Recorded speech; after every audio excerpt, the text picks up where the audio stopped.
Hello, good afternoon, everyone. Welcome to the May edition of Law Chat. Just a minute or so late in starting today due to those wonderful technical difficulties that we can endure. As some of you watching may see, I'm not in my normal abode today. I'm actually in Dunedin, a beautiful city in the South Island, with a slightly dodgy reception, it would seem. So I'm keeping my fingers crossed that things will proceed quite happily today. I'm delighted to have on the other end of the line my guest today, who is Warren Kalinko, who's the CEO of Keypoint Law. Warren, welcome for joining us.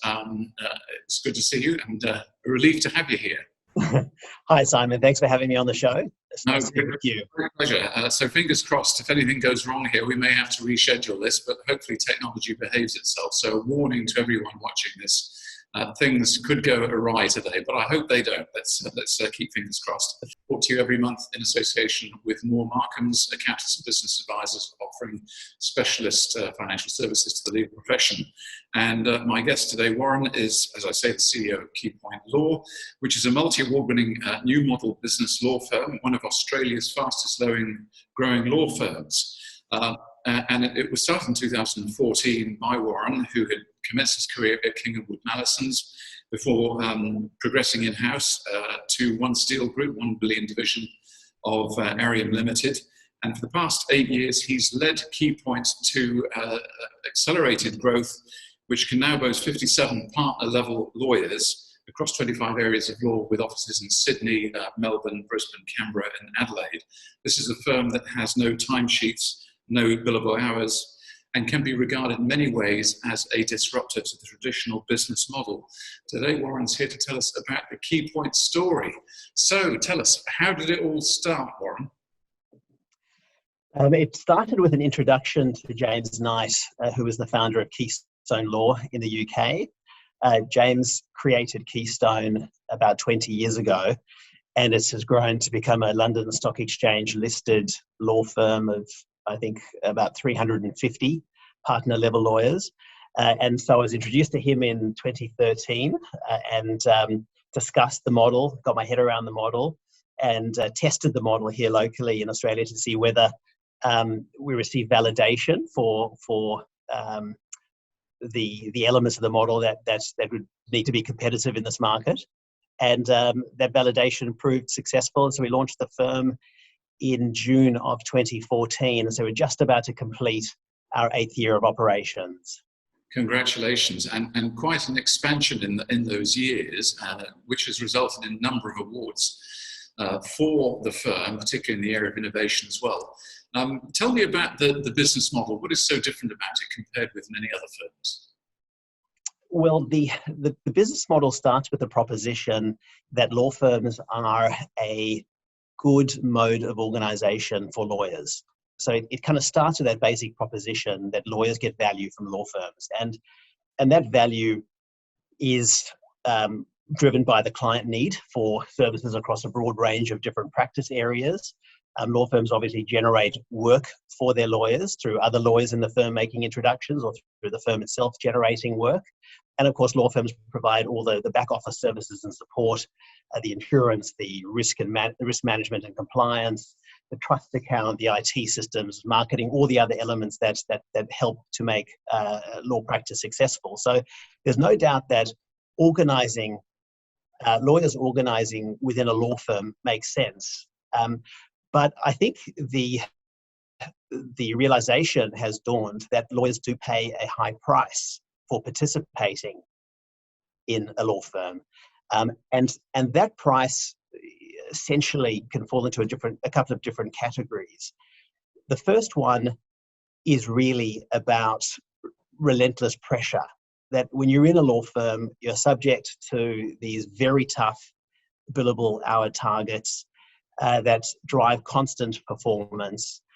You are needing to record your time, your day in 6-minute units to account for how you spend your day to management. Management pore over those reports. They circulate people's performance amongst the firm. It's a pressured environment and it drives a lot of internal competition. And that is not always good for lawyers. It can have negative consequences, that relentless constant pressure to generate fees, which is kind of endemic in the modern law firm. The other price that lawyers pay for the benefits of being in a law firm is really around the return they receive for the effort that they put into the client work. If you're a partner generating, for example, $600,000 worth of billings, then typically you're probably earning somewhere in the range of $200,000, which kind of begs the question, what happens to the other $400,000 that you've generated? And the answer to that is obviously the firms carry very high overhead. They've got very significant middle management. And of course, there are different levels of partner, and some levels of partner gain access to a larger portion of the pie than other partners. So when you consider that you're typically earning around about a third of the fees you generate, the question that follows is that too high a price to pay to be part of a law firm? The percentage of your effort that is given up to buy a place in the law firm essentially can be very high. So I suppose the thinking behind Keypoint's model is that we recognize and want to bring to the table the benefits, the established benefits of being part of a law firm, but we're looking to kind of achieve two significant kind of additional values which have gone missing in the market to date.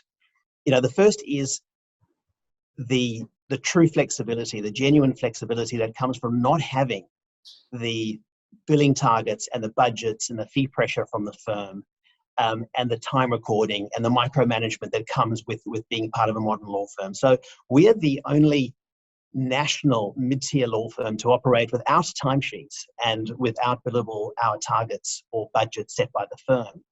And that has significant implications for our lawyers. It really frees them to design the way they work as they choose.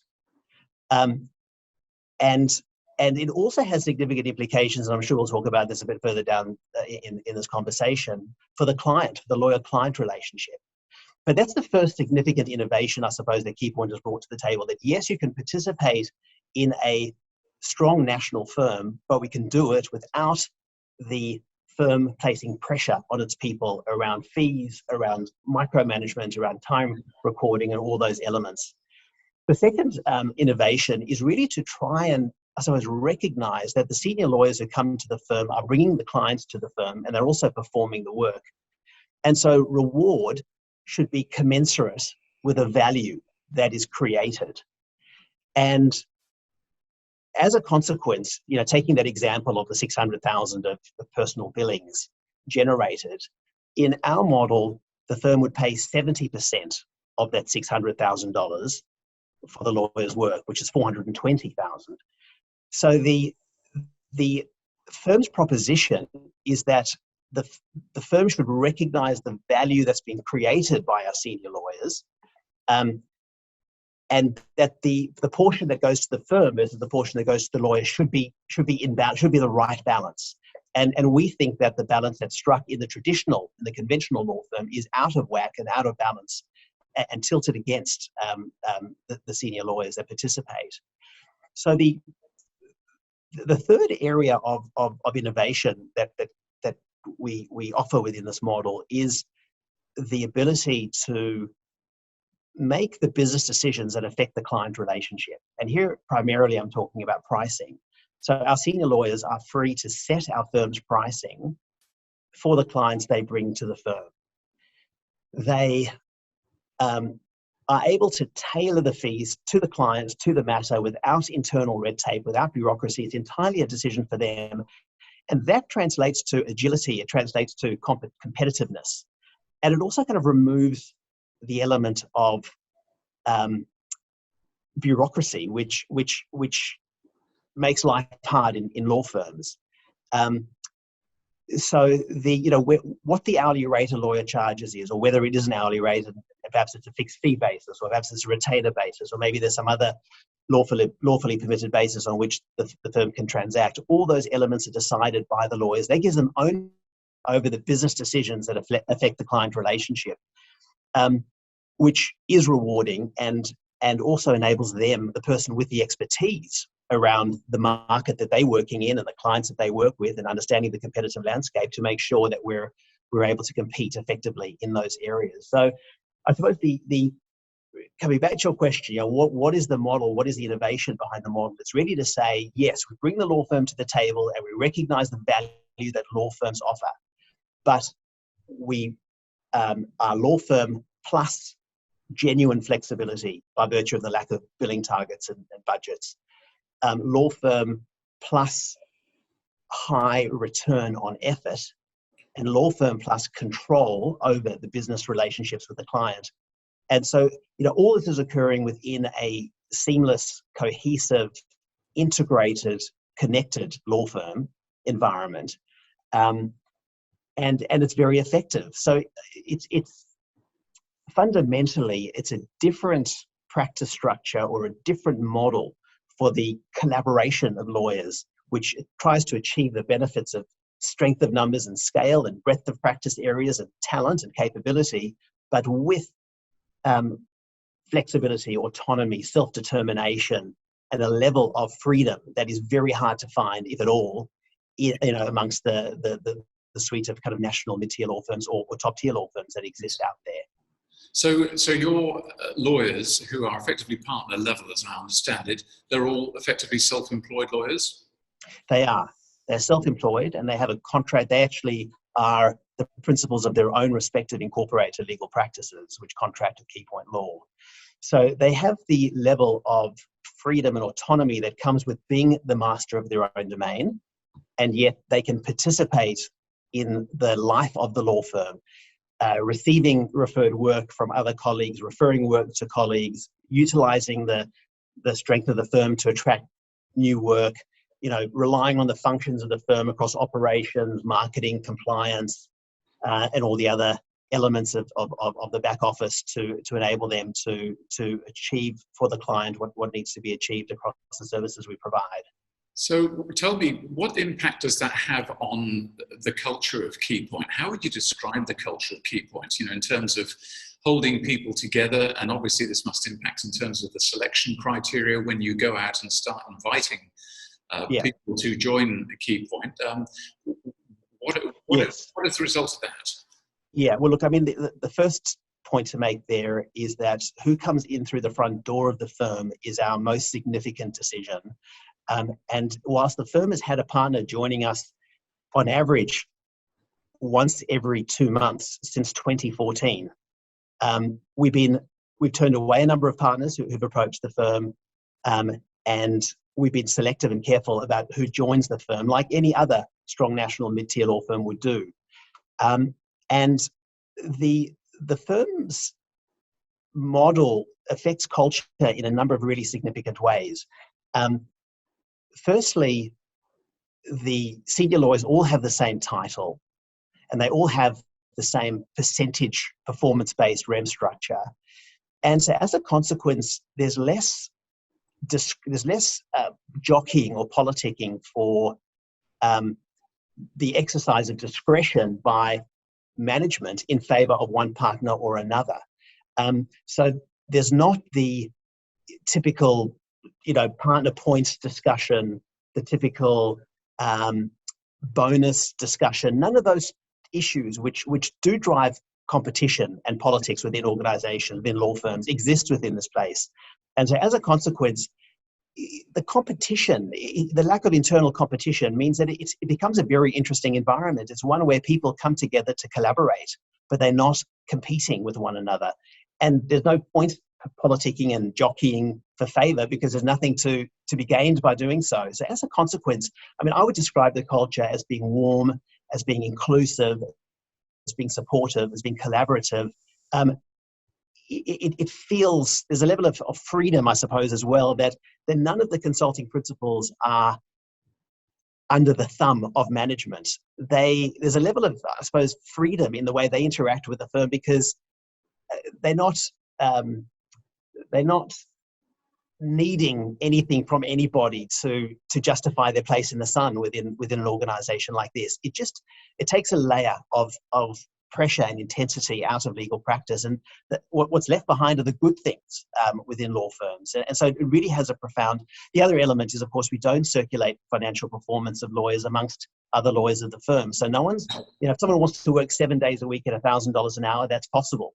If someone wants to work a couple of days a week at another hourly rate or on some other basis, that's possible. And no one is being compared financially with the other. It's just people make the choices that are valid choices that they wish to make in their lives based on their own circumstances, and they are welcome and they're accepted. And so it's inclusive and it is non-judgmental.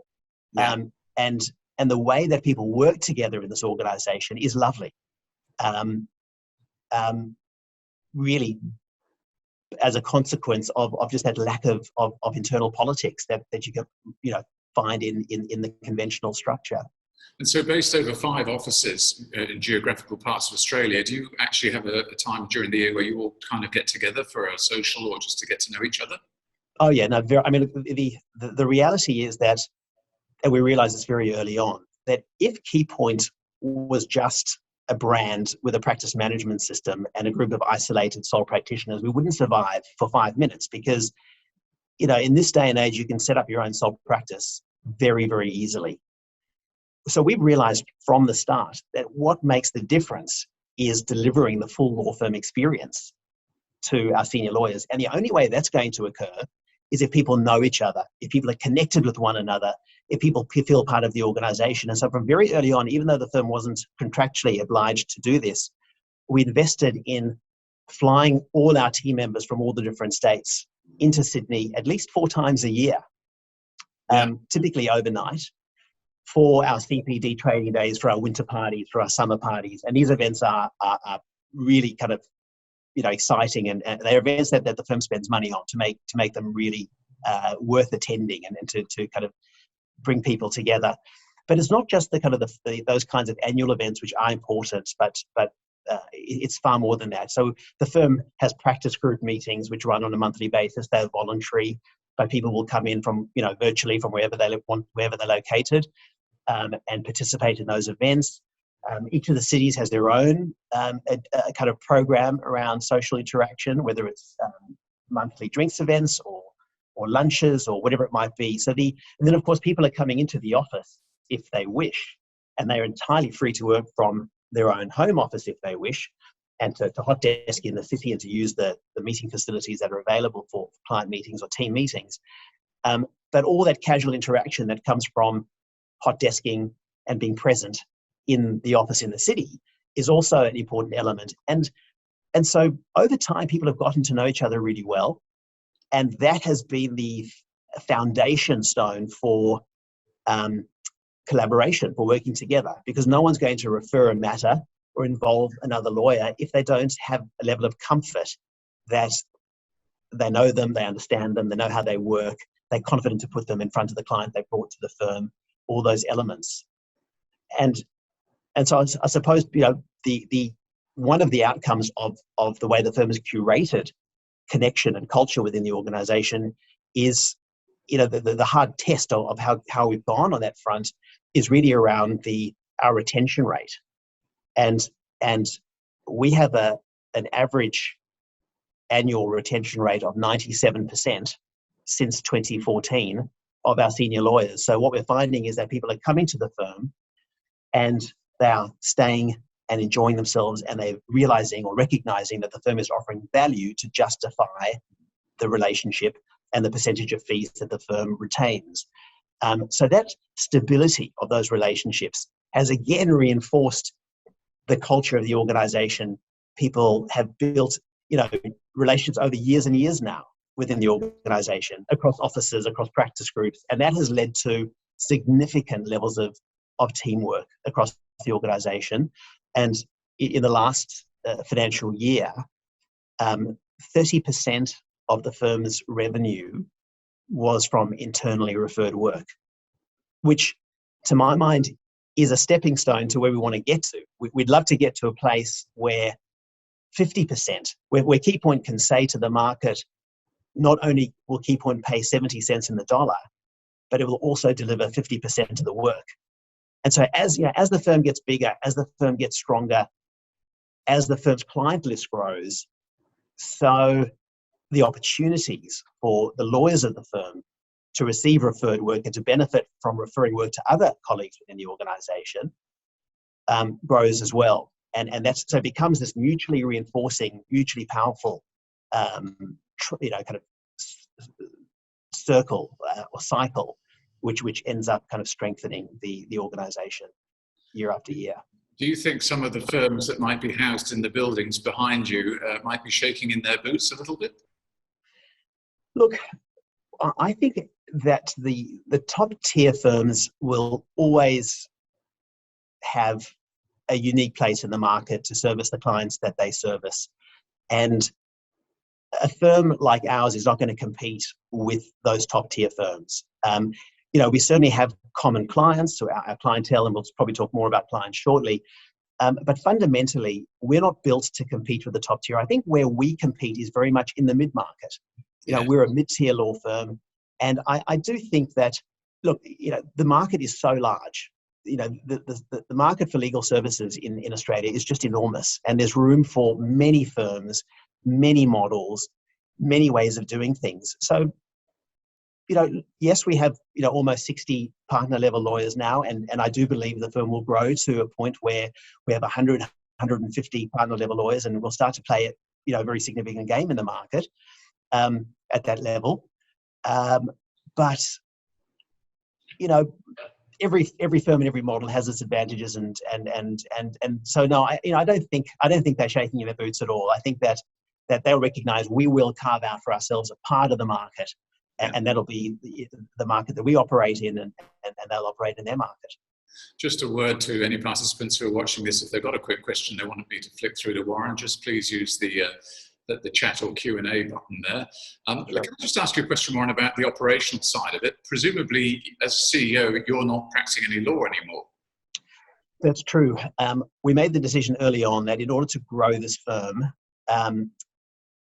if I was involved in doing the legal work, months would pass and things wouldn't have happened. And so the decision was made that I should focus on the operations of the firm, on the growth of the firm, on risk and compliance, and the back office services that the firm provides, along with our senior management team, which is a team of very talented senior people, and that our consulting principals, our senior lawyers, would perform the legal work. And so that's the approach that we've taken. And say in all the offices that you've got, have you got a small sort of shadow operational staff in charge of IT, coordinating everything? Oh yeah, no, the firm's got the types of functions that you ordinarily find in any mid-tier firm, across IT, operations, marketing, finance, general counsel, risk and compliance.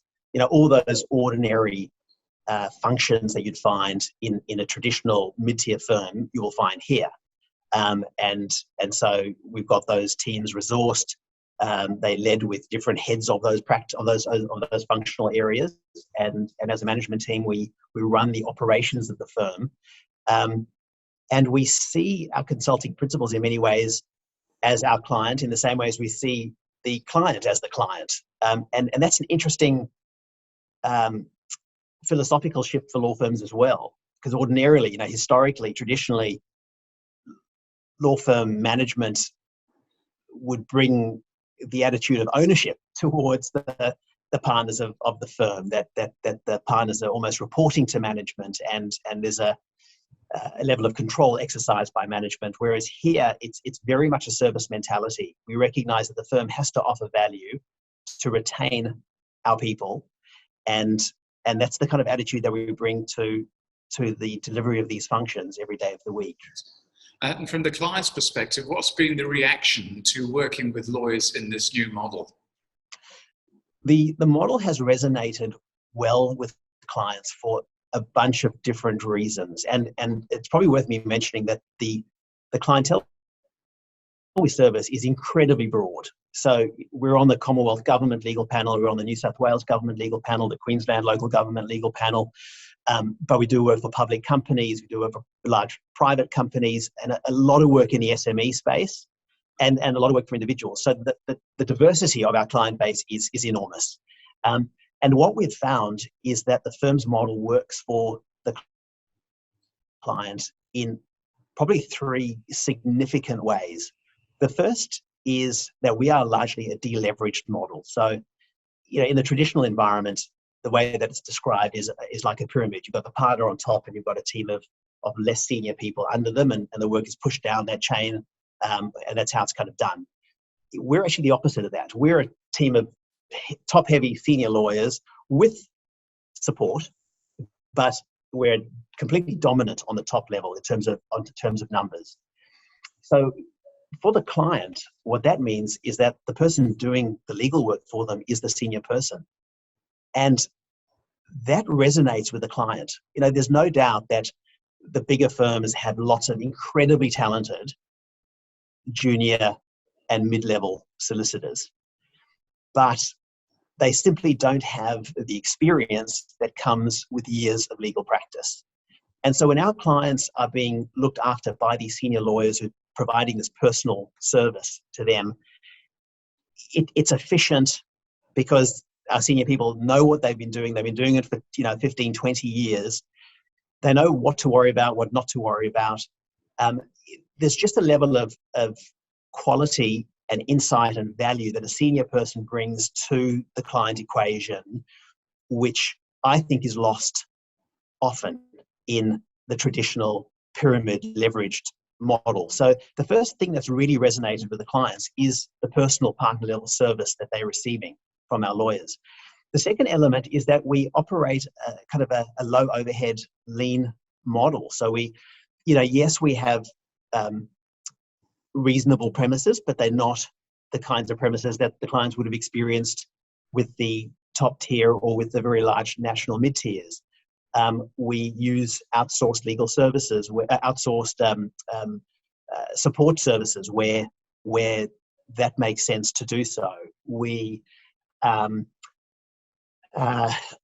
approach, we don't have that significant rump of middle management in this law firm by virtue of the fact that we don't have the financial micromanagement that the traditional law firm has. So as a consequence, what clients are seeing is that, yes, they're getting the senior level service, but it's within a lean, low overhead law firm. And then, of course, as I was describing before, the fact that that the decision-making is decentralized to each of our senior lawyers in respect of the clients they've brought to the firm, it means that our offering is very tailored and very bespoke. So it's not like the firm central pricing unit is saying, you need to do X and you need to do Y, and this is the way the firm's approaching it, and people might be losing market share as a consequence of that, but that's what that's coming from London, or that's what the firm's Australian management has decided.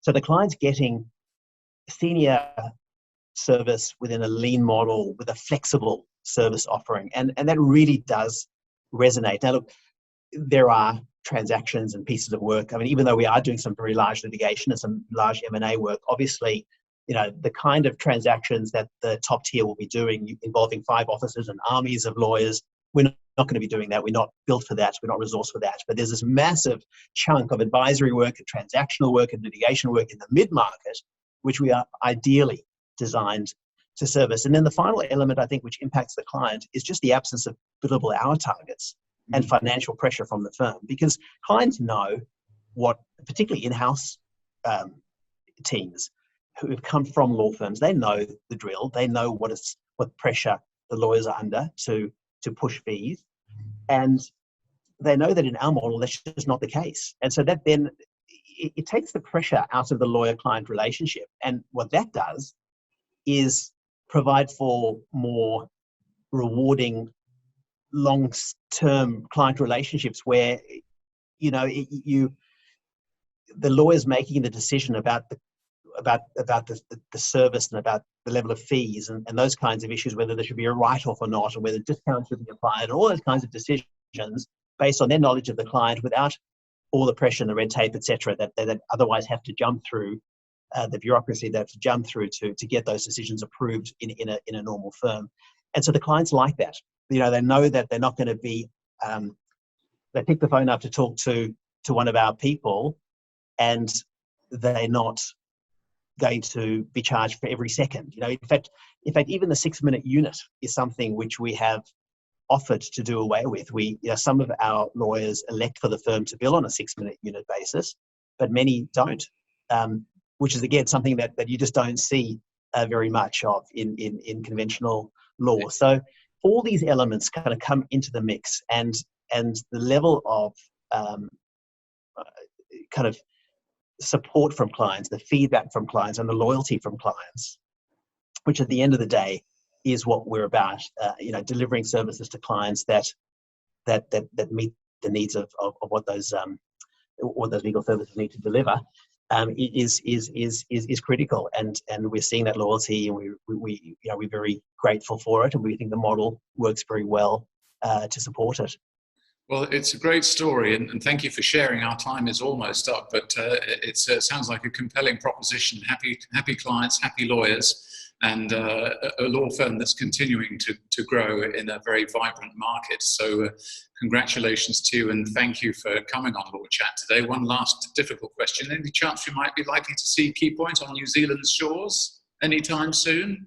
I think that we've got our work cut out for us in Australia. The market here is just so big that all our energies are focused to building the firm in Australia. Having said that, Keystone Law, the UK pioneer of this model, as I mentioned, they're a large firm now in the UK, but there's now a Keystone Middle East, and I've got no doubt that Keystone will also look to expand the international footprint. And of course, that adds tremendous opportunity as well, because we then work together for clients doing cross-border transactional work. It adds to the additional value that the firm can deliver to its senior people. So Keystone may well do something in New Zealand. I'm not privy to whether they have plans for that or not, but certainly our work is cut out for us just in this very large market. Question for Jamie Knight, perhaps on another Law Chat. Exactly right. Hey Warren, listen, good to talk to you. Thanks so much for coming on Law Chat today. Sorry about the technical difficulties to start with, but all the best to you and your colleagues, and I look forward to catching up with you in person at some stage. Thanks, Simon. Thanks so much for inviting us onto the show, and it was lovely chatting with you. Great pleasure. And to everyone viewing, we look forward to seeing you next month. But until then, stay well, everyone. Thanks for joining us. Cheers. Bye-bye.